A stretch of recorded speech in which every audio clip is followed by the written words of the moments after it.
Hey, what's going on, guys? CHH here today, and we're continuing our journey through taking shape with more crazy facts that I've learned about the Halloween entries. And today we're talking about Halloween 4, The Return of Michael Myers. 10 years ago, on the night of October 31st, a small Midwestern town fell victim to an escaped killer. Under the cover of darkness, he carried out the most horrifying mass murder on record. 16 people in cold blood.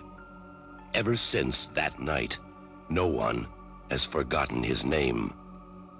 And Halloween has never been the same. Halloween 4, The Return of Michael Myers.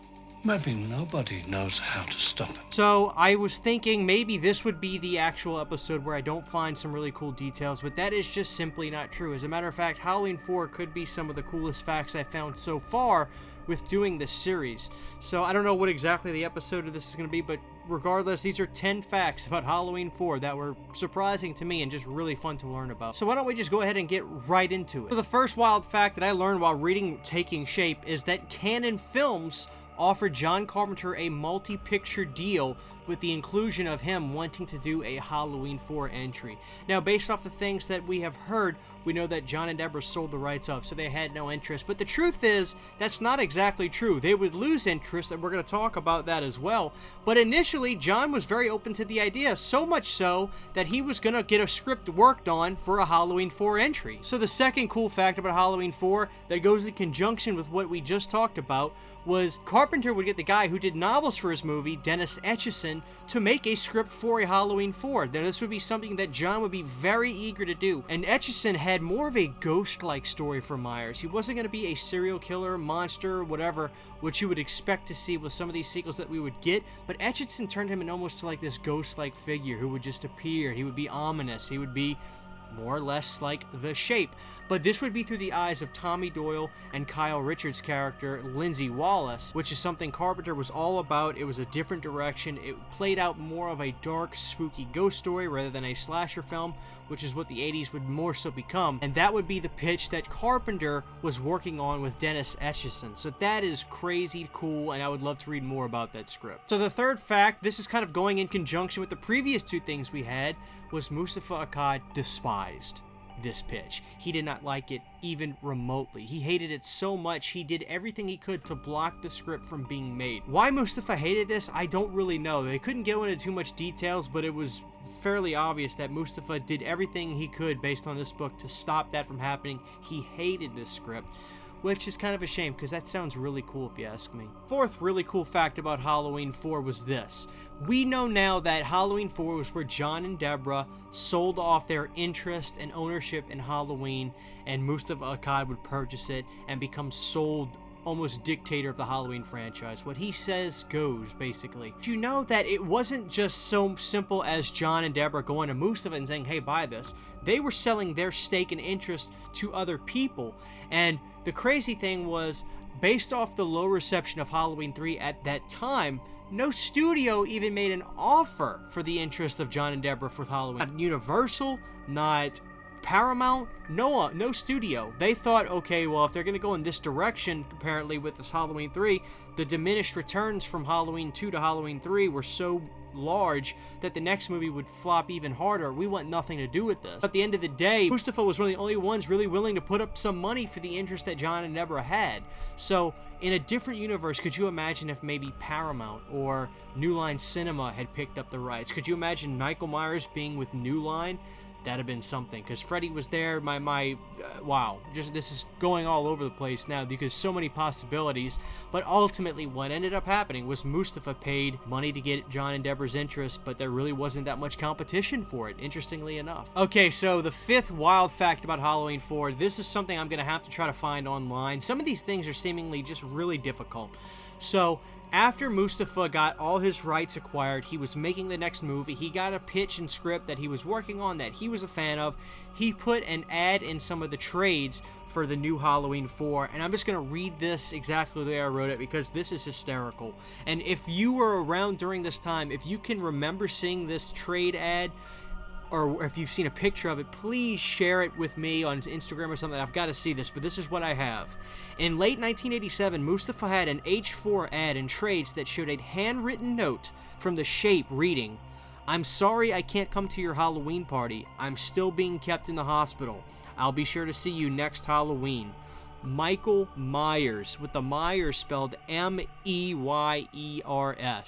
So his last name was spelled incorrectly. But what's more weird, the fact that Michael misspelled his own last name, or the fact that he was writing a "see you soon" note? Wow, that is bizarre, but that seems so, that seems so Rite Aid or Walgreens horror, like, just like convenience store horror things to me. That's so silly. I don't know how else to explain it, but I gotta see this trade ad. Has anybody seen this before? Because apparently it's real. I doubt they'd make it up in this book, but I've gotta see this. Has anybody seen this? Alright, so the sixth cool fact about Halloween 4 is, as we know, Donald Pleasence would become such an important person in these sequels. H4 being no exception by any stretch. Without Donald Pleasence, I don't think you could even make this movie, especially with the way the script was.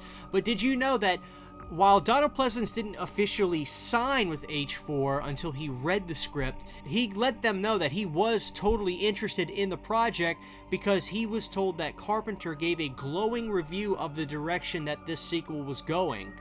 But the interesting thing was, John Carpenter has seemingly denied ever giving a glowing approval of that direction. What that tells me is maybe Mustafa might have been hamming this up a little bit to get Donald Pleasence to sign on because he was so important to this script, which is the name of the game. But it's interesting to note that Carpenter probably hasn't even seen Halloween 4, much less given a glowing review of the direction that this entry was going into. And in this book, it is stated that he is vehemently denied ever giving a glowing approval of this entry. So that's just funny. But the seventh cool fact about Halloween 4 was that in the initial drafts of Halloween 4, Danielle Harris's character was named Britty, Brittii, possibly short for Brittany or something like that. But the name would be changed later in drafts as a homage, if you will, to Jamie Lee Curtis, with the character's name being Jamie. It seems very self-evident, but, I never heard or read anything like that before, so to hear that being stated through some of the writers and stuff that were involved with the project, that just makes total sense. Britty just has a weird sound to it. I can't imagine Rachel Carruthers yelling Britty when she's looking for her outside at night during trick-or-treating, so that's interesting. Okay, so this was probably the coolest fact that I think I read about Halloween 4. So one of the best parts of the movie to me is the opening of the film, when the two EMT people go into that psych ward hospital and you get this really eerie vibe of all these whacked out people that are probably in this hospital. Did you know that there was more story to some of the people that were in that hospital leading up to Michael Myers? This stuff would ultimately be cut because Dwight Little felt it didn't do anything to add to the scariness of Michael, where I vehemently disagree. I think this should have been kept in totally. So that really creepy security guard, as he is telling the two EMT people, like, Jesus ain't got nothing to do with this place. Well, there was a little bit more before that. He would be telling those two about some of the crazy people that were in this hospital before even getting to Michael. And this is some of the people that he was telling about. I'm going to read it just as I wrote it. In the original filming plans, that creepy security guard was supposed to tell tales of a man who cooked hitchhikers, a woman who buried her kids and husband, an OBGYN that killed every 9th child, and a 10-year-old boy that cooked his parents and shared the meat with his friends at school.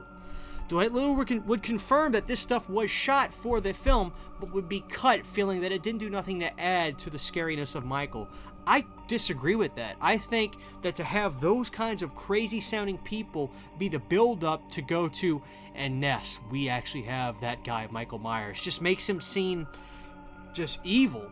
Now, and on one hand, you could say Michael is already evil, and we know this from the previous entries, but to me, that screams late 80s horror, and I just love that so much, so it's a shame that it was cut. But Dwight did confirm that that kind of stuff was filmed, where you would actually see the EMT people looking through the glass of those, solitary confinement rooms, seeing these people in there. So, damn, man, I wish we could see that. Okay, so the ninth cool fact about Halloween 4 that I read was this. In the original drafts of the film, this was not filmed because it was going to cost too much money, and these movies were still considered very low budget at the time. We were supposed to recreate the ending of Halloween 2. We were supposed to see this blank concrete wall in the beginning of Halloween 4, and it was supposed to explode, and you were going to see two stunt people, presumably, playing Dr. Loomis and Michael Myers, being blown out of this building where their bodies are on fire, and you're supposed to see Loomis and Michael narrowly escaping when basically it looked like fire department started to blow down the building, kind of reminiscent to what we saw at the end of Halloween 2018 or the beginning of Halloween Kills, where they go to put out the fire at Laurie's house. But this was supposed to be Loomis and Michael barely surviving this incredible blast. We then would just kind of barely reference what happened in Halloween 2 when we see Loomis raise his hand to the doctor and say, "Take a good look." But, that's something neither here or there. I guess I would only be able to give my comments on if that scene would work well or not if I could see what would have happened, but as we know now, it wasn't filmed. And the 10th fact about Halloween 4, there was a lot of stuff I could have gone in here, but this was the thing that I thought was of the most interest to me. One of the best characters from these two movies, Halloween 4 and what we're going to talk about Halloween 5, to me is clearly Sheriff Meeker. I thought he was a great character. I believe the gentleman's name is Bo Starr. Bo Starr's Sheriff Meeker is my favorite character from Halloween 4, quite frankly. He's a really good cop that listens to people. He takes these things seriously. Did you know that in the original drafts of this movie, Sheriff Meeker was supposed to die? He was supposed to be at the house when Michael gets his way into Meeker's house and starts taking out people one by one. Well, Meeker was supposed to have a brawl with Myers down in the basement where Meeker would come to his demise.